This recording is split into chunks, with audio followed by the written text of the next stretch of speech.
Hello everyone. Hello everyone. Today we are going to talk about Shakir May. Taking you around Chun Wan, Tsim Sha Tsui, Some Shui Po, Kowloon Wall City, Central. Welcome to Kayak 2.0.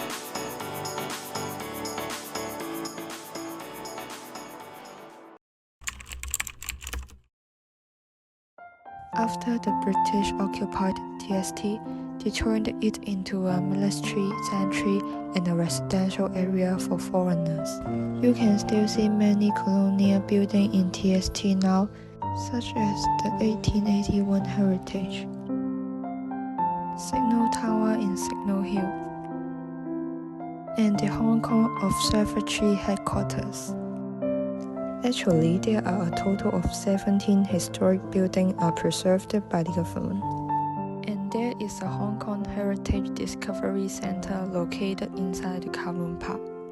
Through this center, we found out that this park used to be a military base. It was a naval barracks for the British to observe coastal defense in Victoria Harbour. From an empty bay to a military base, and now a top tourist destination. Tsim Sha Tsui's journey is like a witness to Hong Kong's history and reinvention. It was developed from the end of Second World War.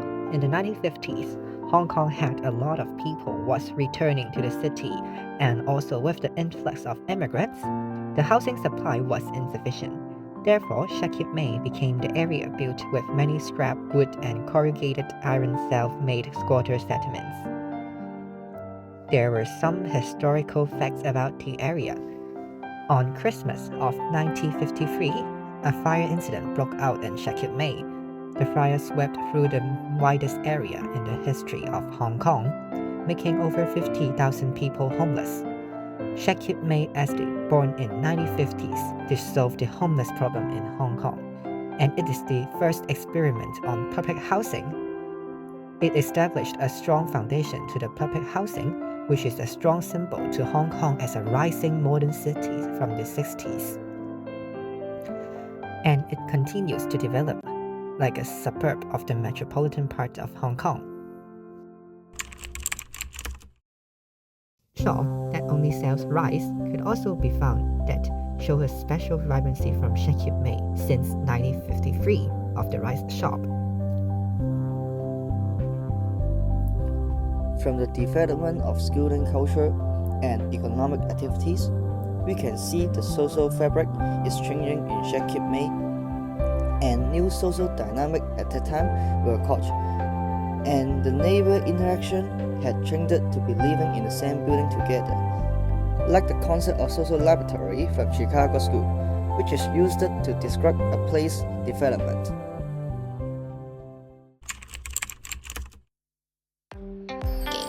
At the same time, the regional planning of Taiwan is very consistent with the urban planning theory of J. Jacobs. She emphasized that the blocks should be short and small, and opposite the car-centered urban design. Short blocks can increase pedestrian mobility and interaction opportunities, and increase the vitality of the community. In Taiwan, except for the main traffic road, all other places are pedestrian paths. At the same time, all kinds of shops are lined up on both sides of the pedestrian path, ranging from restaurants, supermarkets, and cheap daily necessities stores. This coincidence with Jacob's view that successful urban areas must serve multiple main functions rather than a single use. Put it into our case, when people moved into Shakir May Estate, people were living in a very narrow environment. People may need to live with another family. Different cultures crash in this small area and finally form a unique subculture in Shakir May Estate. People living there will consider themselves as residents of Shakir May Estate and have a very good relationship with each other. They will help each other when one of them face problems. We can see that people living there will share things with each other from this report. This photo can also prove this. Residents of May Hall House will form an alumni group to promote the history of May Hall House. Thus, this subculture includes things we may consider strange nowadays, like primary school on a rooftop.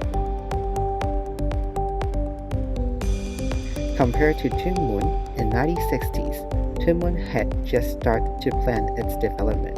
only few villages was living there, and it experienced a highly rude development, each by the government with the experience of developing other areas in Hong Kong. That has a contrast with the development in Shek Mei that experienced fire, theft causes, and the first public housing concept, the resettlement housing, located there. Compared to Tsuen Wan in the 1960s, Tsuen Wan experienced a transition from agricultural to industrial areas. You can see that there was still a lot of farmland or mountains area in Tsuen Wan at that time from this photo. There are only a few industrial buildings, not to mention any tenements. We can say that Shek Kip Mei was far more modern than Tsuen Wan at that time. Compared to Sha Tin in 1960s, Sha Tin was still developing in that time. The public housing in Sha Tin are mostly similar to Shek Kip Mei. We can see that government used Shek Kip Mei as a template to develop other areas' public housing. Not only in public housing, the privacy housing estate also copied that from it. By adopting compartmentalization, separate all of the areas in different parts efficiently.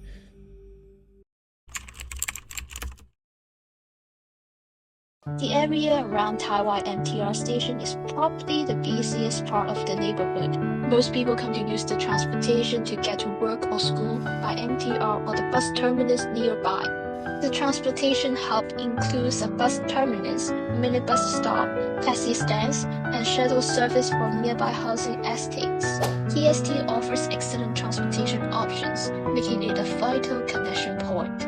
On my right-hand side, you will find the Star Ferry Pier. The Star Ferry operating since 1898, it has connected Hong Kong Island and Kowloon for more than a century. The trips across Victoria Harbour takes only about 15 minutes, providing convenient access to Hong Kong Island. On my left-hand side is a large bus terminus offering multiple routes to different districts. TST features 2 MTR stations, Tsim Sha Tsui and East Tsim Sha Tsui Station, with 11 exits connecting to various parts of the district.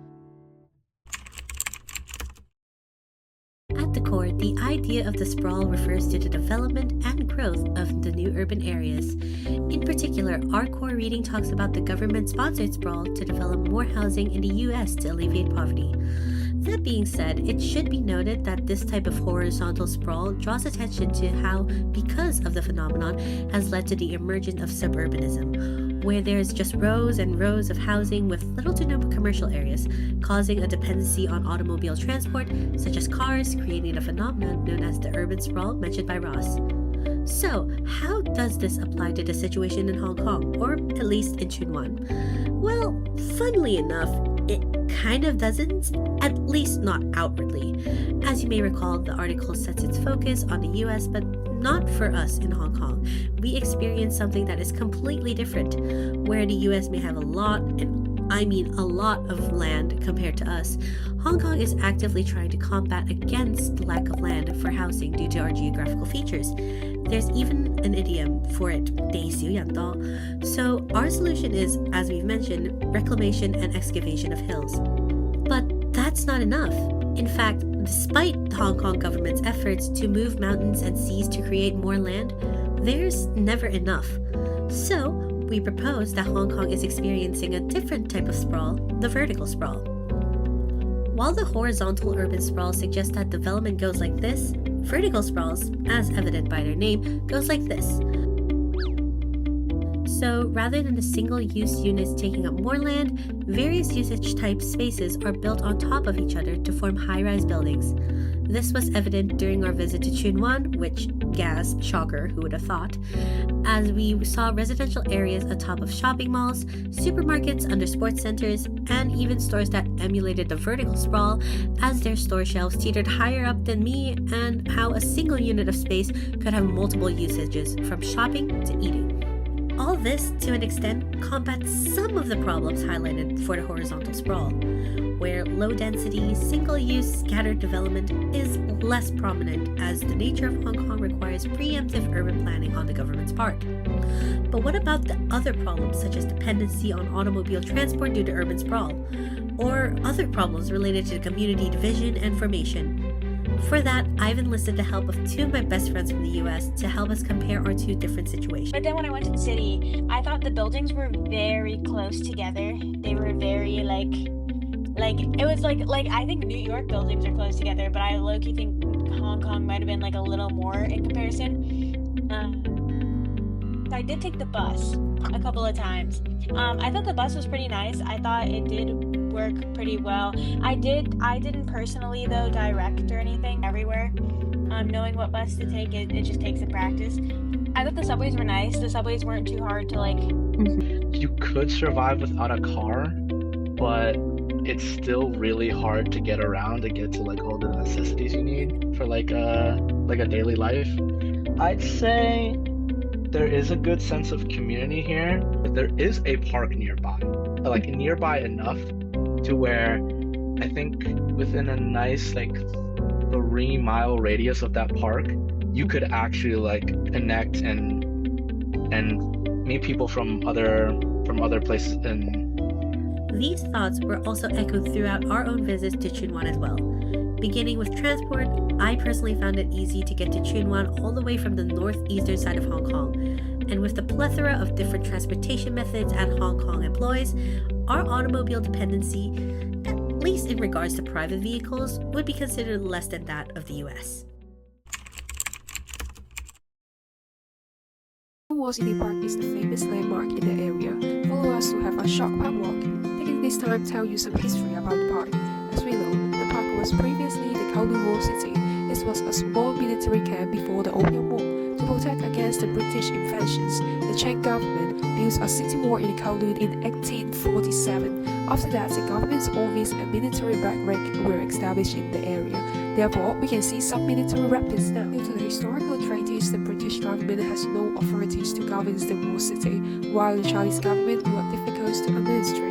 The city becoming a low man's land, it was known for various illegal activity. The British Hong Kong government tried to regulate the walled city by sending the police patrols, but its special status made this difficult. In 1983, discussions between China and the UK regarding the Hong Kong's futures led to the 1987 Sino-British Joint Declarations, which allows the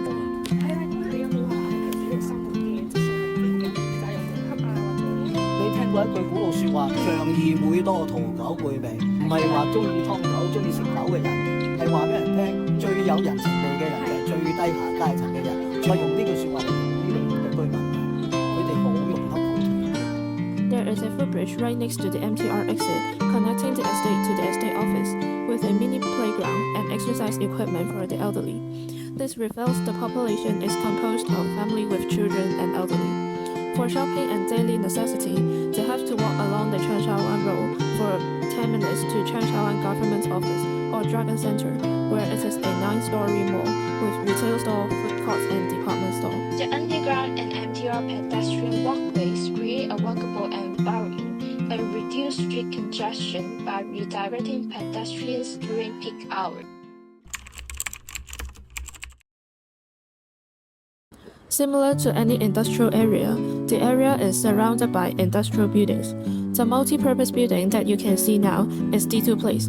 They consist of two buildings, D2 Place 1 and D2 Place 2. They were transformed from Kinyi Plaza and Laurie Plaza, respectively, in the 2010s. The name D2 stands for Designer's Dream, where from here you can already tell the focus of this renewal is to facilitate the cultural, creative and art-related industry rather than the technological development like Kuntong. Inside this building, most shops are related to fashion, local products or pet supplies. The rooftop of the two buildings are designed for different purposes. One is a green space that is pet-friendly, another is a rooftop farm. Although the size is not huge, it provided an open space for people to rest in such a dense area. Sha Tsui is widely recognized as a tourist paradise, which is why there are so many hotels there, from luxury to budget-friendly options. everyone can find a place that fits their wallet, while hotels dominate the landscape. Tim Sha Tsui is a famous tourist and commercial center in Hong Kong. It is home to many ritzy restaurants, luxury stores, and social media popular stores, attracting a large number of consumers. From the high-end shopping experience of K11 Museum to the Michelin restaurant next to Victoria Harbour, there's no doubt that Tim Sha Tsui is a place of luxury and modernity. Tim Sha Tsui and Tai Wai also have significant differences in ethnic makeup and population dynamics. Tim Sha Tsui is one of the most diverse areas in Hong Kong. The best example is Chongqing Mansions, which gathers businessmen, temporary workers, and asylum seekers from South Asia, Africa, and Middle East. Time magazine selected as the best example of global integration, saying that this building, which brings together 120 different races and thriving business activities, fully reflects cultural diversity. A multicultural and academic network has been formed here. Jacobs emphasized the importance of diversity. She said that a field city is a place of low energy. What she has been calling the diverse arises only in high energy systems. Urban vitality comes from diversity, and this element of diversity also promotes social interaction, especially between different races, and continuous regional development. At the same time, the coexistence of multiple functions in Chongqing Mansions has attracted people from different cultural backgrounds to form an active community. Multiple religions and cultures collide here, and coexistence creates a new sense of cultural belongings. In contrast, Tai Wai is a community dominated by local resistance with a relatively homogeneous ethnic composition. Most resistants are Hong Kong local, and there are many students from CTU, CUHK, and Baptist University live here. Because the housing prices are low and living costs are more affordable, making Tai Wai the main choice of working-class family and young people. Tsim Sha Tsui is Hong Kong's international business card. The culture here is fluid and global. The South Asian community in the Mosque and Chongqing building, art exhibitions and luxury stores coexist. However, behind this diversity, traditional customs are almost gone. There are no clean festivals and no certain cultural passed down from generation to generation. Neighbors in Tsim Sha Tsui are invisible. Most residents here are tenants or tourists passing each other but rarely talking. The sense of security depends on intensive police force and surveillance, rather than trust between people. This is a prosperous but alienated island. Turning into Tai Wai village in the new territories, the neighborhood here is concrete. The wall village built in the Ming Dynasty was once a fortress for the Wei clan to defend against bandits and foreign enemies. Villagers still worship the god of land in front of the gates and pray for peace. This is not only a ritual, but also the mark of the blood connection. These activities are not only customs, but also the glue of the community. In modern Hong Kong, Tai Wai village proves that cultural roots are still deeply buried beyond steel and concrete. The differences between Tai Wai and Tsim Sha Tsui demonstrate that Hong Kong is a city that combines postmodern, global, and traditional local elements. Yet these two may conflict with each other. We have walked through Hong Kong's colonial era, its modernization, and the corners with different cultural line. Next, we are about to delve further into Hong Kong to explore the urban and social issues of today's Hong Kong.